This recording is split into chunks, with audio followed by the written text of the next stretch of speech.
de volta com o programa Conexão Acadêmica. Como havia dito, hoje nós vamos falar sobre políticas públicas e formação de professores.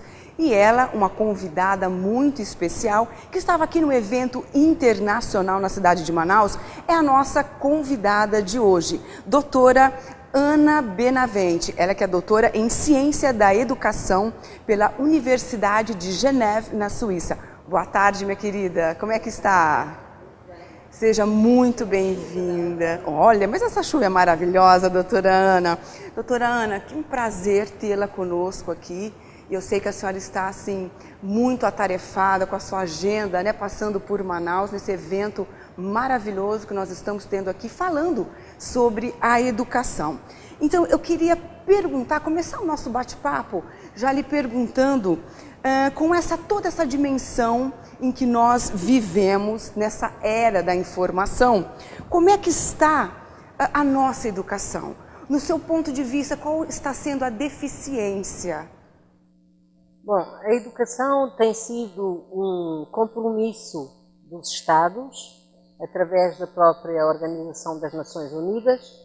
É o segundo objetivo do milénio, conseguir assegurar a educação para todos, meninas, meninos, jovens, adultos no mundo, porque sabemos hoje que quanto mais qualificados são os países, melhor se organizam, melhor desenvolvem a sua vida cívica e social e até familiar, a própria prevenção da saúde, a própria mortalidade infantil está ligada aos níveis de qualificação e, portanto, este compromisso com a educação para todos, que foi consagrado também pela Unesco, que é a grande organização ligada às Nações Unidas, que se ocupa de educação, e que definiu para 2015 um conjunto de objetivos generosos, mas que marcam este avanço civilizacional. E o Brasil, como todos os países que pertencem à Unesco, comprometeu-se com estes objetivos. Acontece que chegamos a 2014 com um recém-publicado relatório que nos mostra que estamos longe de atingir esses objetivos. E isso é muito preocupante, porque continua a haver muitos adultos analfabetos, muitos jovens que deixam a escola sem as competências básicas para a vida e muitos meninos e meninas, mas sobretudo meninas, nos países de renda mais baixa, que ainda estão fora da escola. As razões são muitas, mas uma grande parte depende da vontade política dos Estados e das políticas públicas, quer ao nível dos investimentos, quer das próprias escolas e das suas condições, e ainda da qualificação dos professores para atingir estes objetivos. Com certeza, mas e a senhora está esperançosa com relação a isso?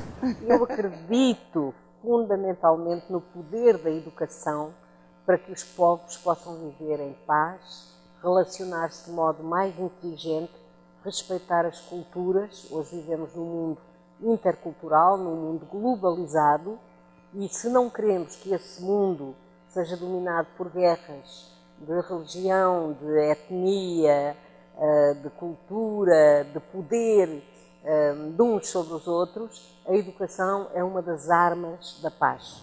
Com certeza, com certeza. Doutora Ana, deixa eu fazer uma pergunta. Como uma escola pode ser uma transformadora numa comunidade onde ela está inserida?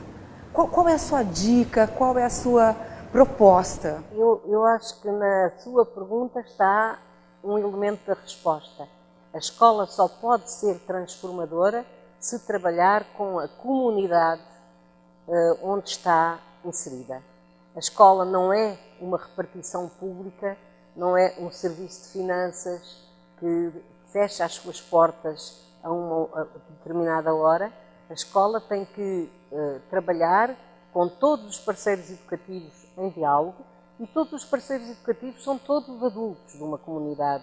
As organizações culturais, sociais, desportivas, mas também os pais, também as pessoas mais velhas que têm disponibilidade para apoiar os mais novos, porque a questão da educação dos mais novos é um assunto de todos, não é apenas uma questão de professores e de alunos. Portanto, nós encontramos em todo o mundo, e inclusive no Brasil, boas práticas. E a que é que se chama boas práticas? As escolas que, trabalhando com as comunidades onde estão, tendo um currículo flexível e autonomia para desenvolver esse currículo, quando há vontade, quando há políticas que apoiam esse trabalho dos professores, conseguem escolarizar com qualidade todas as crianças e todas as pessoas dessa comunidade. Eu também acredito nisso e, com certeza, políticas públicas que nós estamos falando hoje, a perspectiva da educação que a senhora tem para os próximos anos, o que também gera na política pública pode se tornar real, né, para alavancar esse processo? Nós temos, felizmente, bons textos legislativos em muitos países, inclusive no Brasil, e é bom que os textos legislativos sejam generosos, adequados, ambiciosos, porque eles funcionam um pouco como uma barreira contra a barbárie. É em nome dos direitos humanos que nós podemos denunciar ou intervir em situações em que esses direitos são abusados ou não são respeitados, mas não chega a ter textos generosos. É preciso investir. E investir significa, antes de mais, qual é a parte do orçamento dos países ou dos doadores, dos cooperantes, no caso dos países de renda muito baixa, que é consagrada à educação. E uma das preocupações que resulta deste relatório da Unesco que já referi, é que em muitos lugares do mundo, a parte do investimento do produto interno bruto que é consagrado à educação, em vez de crescer, diminui. É, aliás, o caso português. Estamos a viver um retrocesso na nossa história recente, na nossa democracia ainda frágil, que tem diminuído fortemente o investimento em educação. E os países norte da Europa, Canadá, Austrália, países que têm muito bons indicadores educativos, são também países que fazem investimento continuado, não pode ser apenas um governo, tem que ser no tempo durável, que fazem grandes investimentos em educação. Com inteligência, o dinheiro não basta, é preciso qualificar professores, qualificar as escolas e conquistar a autonomia que permita que as escolas trabalhem de modo adequado à diversidade de contextos.